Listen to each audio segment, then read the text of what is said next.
So Jim is here to talk about 3 software asset management pitfalls and how to overcome them. He will introduce himself to you shortly. This will actually be quite a short session. If you have any questions, please put them into the chat as we go along, and then I will let Jim know that they're there. And if you want to wait for the end, that's fine as well. Okay, so this is session 3A for your feedback. Please don't forget to do your feedback. It really does help us. And at this point, I will pass it over to Jim. Jim, over to you. All right, thank you, Anna. Hi, everybody. My name's Jim Kyriakakis. I have approximately 23 years experience in software asset management software.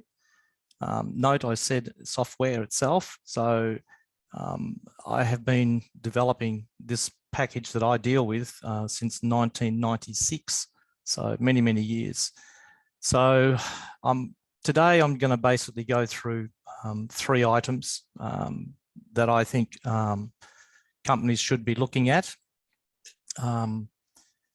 Primarily what we call challenges. Let's call them challenges. So if you have any questions, please ask at any time, because as I said, Anna said, the session is not a very long session.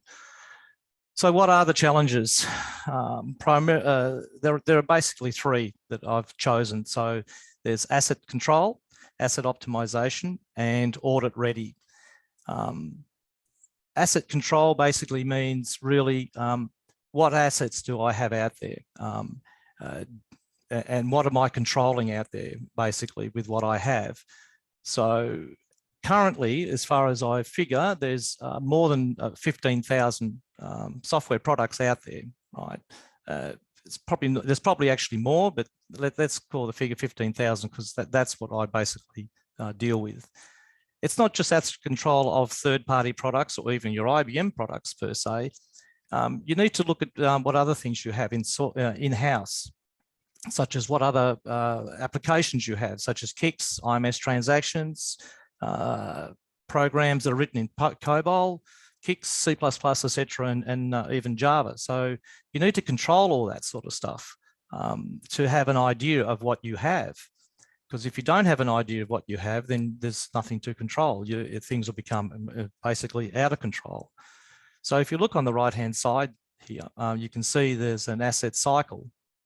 And basically, it's a never-ending circle. So as new products come in, they're used, they're worked, they're installed, you find it, you do something with it, and then in the end, when it becomes out of date, you get rid of it. And then the cycle starts again. So it's a never-ending circle. So what do we do about that? So you need to optimize the software that you have. So you need a way of figuring out, well, what do I actually have out there? And can I automate the process? So who's using the software that I have? You know, there's lots of things you can do to do that, but can you automate the process? And that's the whole idea of, you know, looking at what software is out, what software can help you control to do this whole, go into that a bit later on. And being audit ready. The whole idea of being audit ready is to making sure that you can, if someone comes in, such as IBM or an ISV comes in and says, you know, tell me what you've got, where's my products, where are they running, that type of stuff. And do I have a license for this software? And where is it running? Is the license an enterprise license? Is it a machine license, a KEC license? Is it an LPAR license? You need to know all that information. So they're the challenges basically that we have out there today. So what are we going to do about those challenges and how are we going to overcome, and what's expected basically of how to resolve these challenges and what are we trying to achieve? So what we want to do basically, well, any company wants to do, they want to make sure that the money they're spending is actually being spent in the right place, that we're only using stuff that's that we need to have, especially on the mainframe, because things on the mainframe are not cheap. So you need to make sure that you're not wasting software in particular. You need to also be ready and make sure that you're ready after you've done all the challenges, that you can successfully do a software audit. And also making sure that by knowing what you have, and the whole idea is making sure what you have is that, am I running the right levels of software? Do I need to upgrade my software, etc.? And where do I need to upgrade it, etc. As well? And for some companies, especially larger ones who tend to buy smaller ones, and there's mergers of companies, etc., you need to figure out, well, how many vendors do I have? And do they have the same software? That sort of stuff is what you want to try and achieve by looking at your assets and how you're using them. And the last but not least is chargeback. You know, you want to find a way of figuring out, well, who's using the software? Is it just one group? Can I just charge them for the maintenance costs, etc.? So there are the things that we're trying to achieve by the three challenges. So where are we today in most sites? Okay, I'm not saying all sites, but most sites. Most sites don't have any idea of what's being used. They have no software usage mechanisms out there. They could be running 3 or 4 products, and in particular, last week, for example, I was looking at the data from a customer. They had 3 JCL products, 3. And when I asked the customer why, he said, oh, it's because we merged a number of companies or divisions together who used to have their own mainframe, and they used to run it by themselves. Now it's all been merged into a central site, and they've still got the software. And I said, well, you don't really need it. Why can't you get rid of it? And, you know, it's things like that. So for the future, what you want to do is say, okay, what do I have out there? I need to know where it's running, and is it ready to be audited, for example. Secondly, a lot of the mainframe systems could be running software on, let's say, a Z15 or a Z16, and it's costs a lot of money to run on one of those. So do you have a smaller machine that you could run on, like a Z14, for example, or even a Z13 or 14? You can look at stuff that you have. A lot of companies don't look at that sort of stuff. Having an asset management product allows you to do that, right? And you could save a lot of money by looking at software that's not used as often. And by looking at software that's not used as often, do you need it? Can you get rid of it? Okay, or find an alternative. So you could save money there as well. Today, I know a lot of companies use spreadsheets to track their assets, basically. So the huge spreadsheets. There was a company in Europe that I know of that I tend to work with, and they do the same. They have a massive spreadsheet, and by using our software, they're slowly getting off that spreadsheet. Slowly but surely, they're getting off it because they're now starting to see that the software out there can tell them what they've got. And the whole idea of having the software is to basically have an accurate inventory of what you have out there and what levels of software you have out there. And basically all that this whole essence of what the future per se is negotiating better deals, right?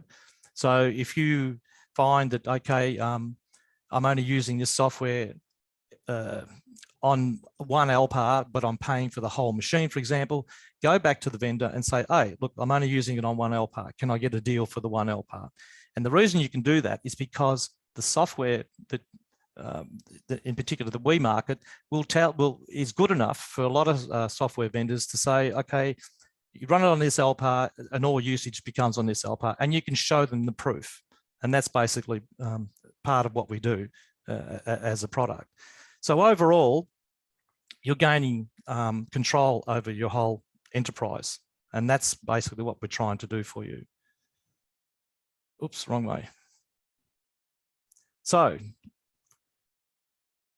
what do we have out there, or what products are out there? The product here is just one. There are a couple of others out there, I believe, but this is the one I deal with. So the whole idea of this product is to get a inventory of all your products, of what you have out there, and create a baseline.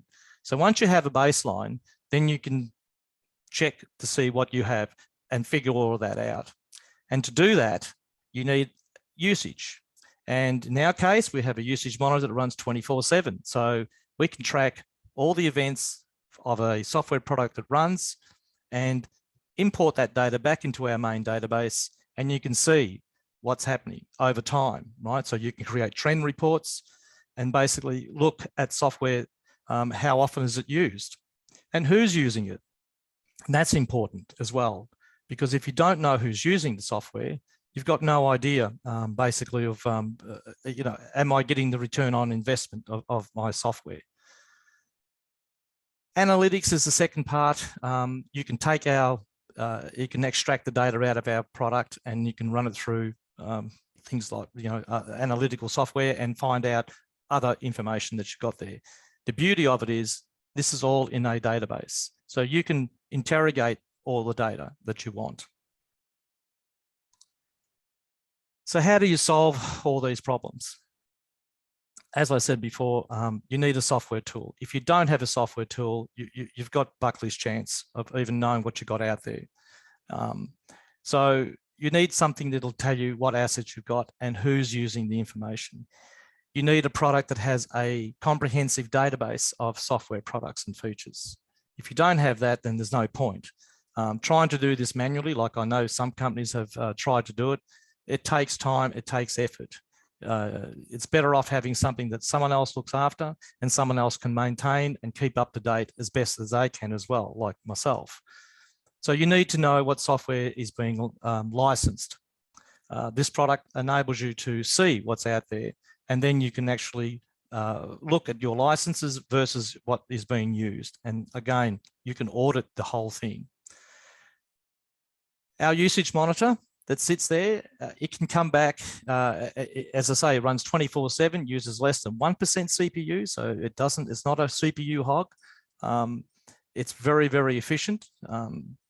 And the information it collects gives you a good idea of who's using everything, basically. And in this case, what jobs are being used. We even collect all the account code information. Now, a lot of this information we now allow you to exclude because of GDPR.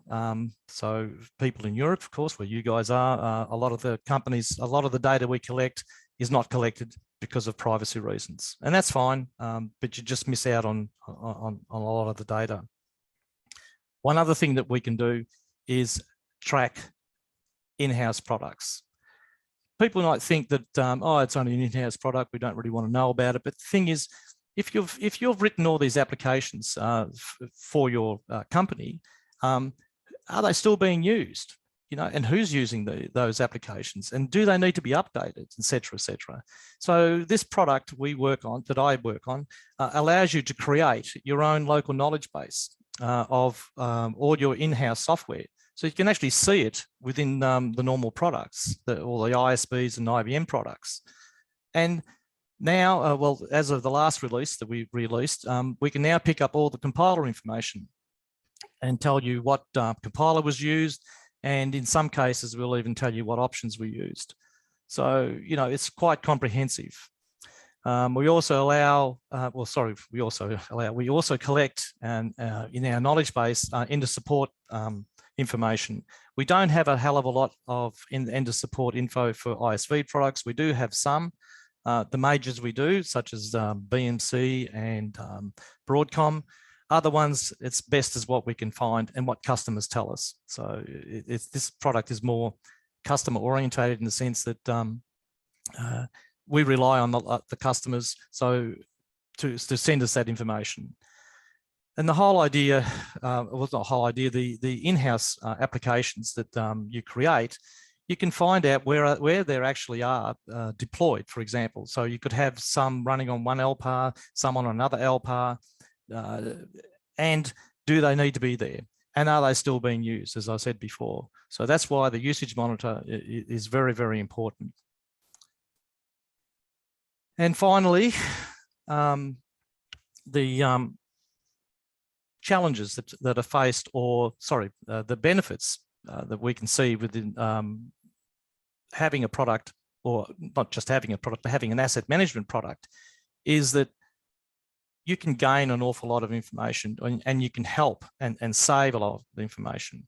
Now, this example on the screen here was I think from last year. It could have been last year or the year before, where we had gone in to give them some consulting work, and they came back and basically said they had no idea what software they had out there.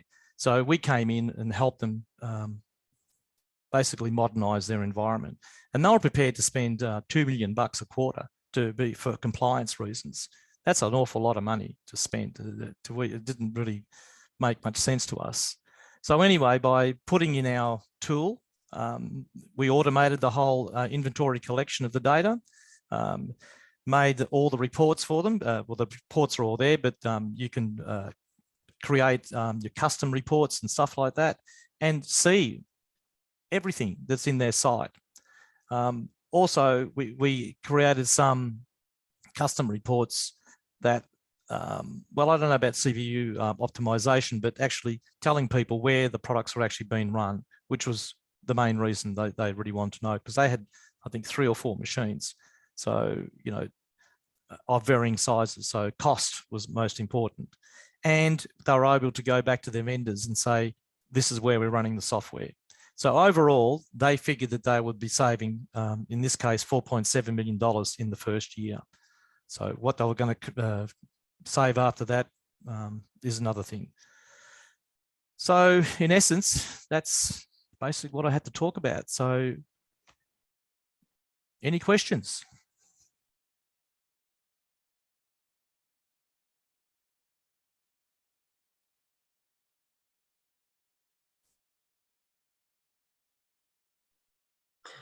So I've given you the ability to unmute yourselves if you would like to ask Jim any questions directly. Please do.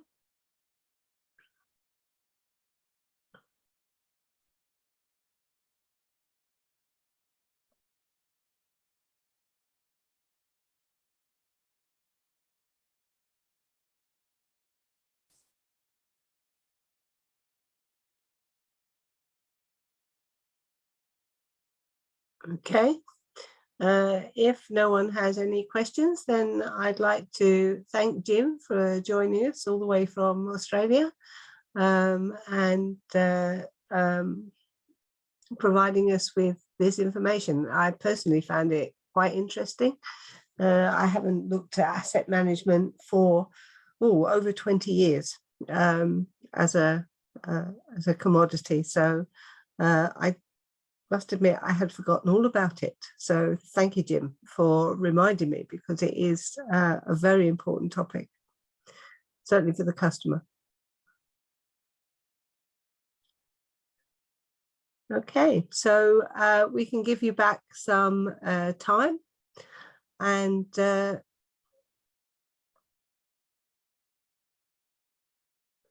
it looks like somehow, Jim, you've been muted again. Not quite sure what happened. There you go. Ah, there we go. Oh. Probably when I let everybody unmute themselves, it muted you, ready for the being able to unmute yourself. Okay. Technology. We love it. Yes, love it. Yes. Okay, so in that case, I can give you back some time, and I hope to see you at the next session on this track. Excuse me. Or hopefully on some other session. I don't mean hopefully on somebody else's session. I mean hopefully there'll be a session in the next time slot that you will find exciting. I believe Giovanni is providing the next session, so I do hope to see you all there.